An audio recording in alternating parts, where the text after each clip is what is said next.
Hello મિત્રો, તો શ્રી ઉમેદી ફરસાણ એન્ડ સ્વીટમાં તમારું સ્વાગત છે. તો આજે આપણે બનાવશું સ્પેશિયલ ગુલાબજાંબુ, બરોબર. એની આખી મેકિંગ વિડીયો તમને હું બતાવીશ. તો ચાલો મારી સાથે જો મિત્રો. તો અત્યારે આપણે ચાસણી થઈ ગઈ છે, બરોબર. જો હવે આ ચાસણીને તમારે ધીરે ધીરે ઠારવાની રહેશે, બરોબર. આગળ જે વિગતવાર વસ્તુ હું તમને આ બ્લોગમાં બતાવતો હતો. તો ચાલો મારી સાથે.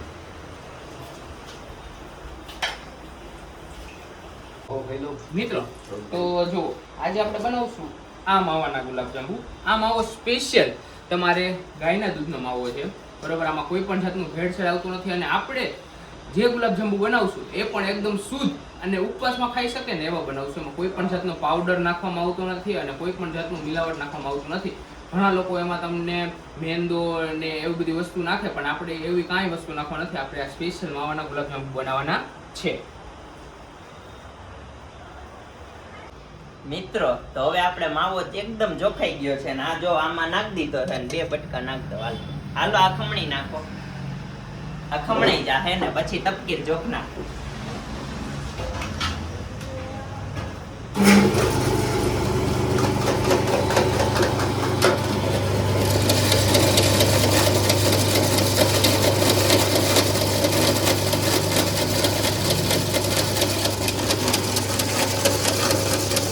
ગાયનો દૂધ માવો.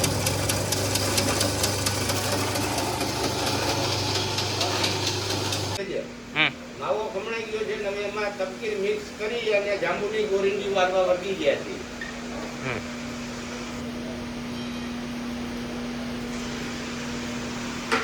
નાખીએ તેમ ગરમ થઈ ગયું. હવે આમ ગોળ ગોળ રાઉન્ડ રાઉન્ડ રાઉન્ડ હા, એક ફરે ડાબી સાઈડ એક ફરે જમણી સાઈડ. ચલો આમ બેરો ઊંધું હા એમ ફરવાય. Round round. ચલો રાઉન્ડ રાઉન્ડ ચાલુ જ રાખો હવે સ્પીડમાં જો.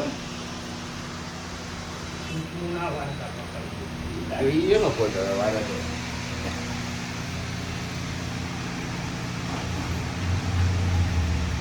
રાઉન્ડ રાઉન્ડ ઘણું થઈ ગયું. હવે આપણે તાવડે ચડાવી દીધા અને નીચે ધીમે તાયા ચાલુ કરીને એટલે ફૂલી જાય અને અંદરથી નહીં પાકી જાય એ રીતે પકાવવાના. પાછું હે ને બ્રાઉન થાય ને, બ્રાઉન એટલે બ્રાઉન થાય એટલે પાછું બતાવજે કે આ રીતના આમ જાંબુ પાકી ગયા હે. હવે જોવો આપણે બ્રાઉન થવા માંડ્યા છે ધીમે ધીમે. હવે બોરિંદા બધાય આમ ફેરવવાનું કારણ નહીં કે બધા એક આયરે પાકે. ના ફેરવો તો કોક પાકે ને કોક રહી જાય ને એવું થઈ જાય. કાકા શું કહેતો હતા? એક ખરખા પાકે.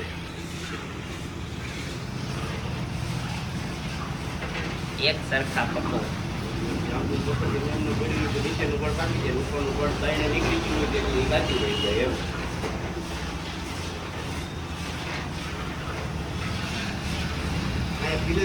હવે જાંબુ ચાસણીમાં નાખી દીધા હે. હાલો એની દીકરા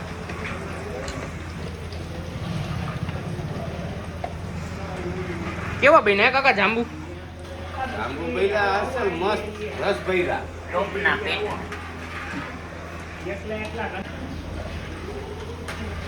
બીજો રાઉન્ડ ચાલુ થશે.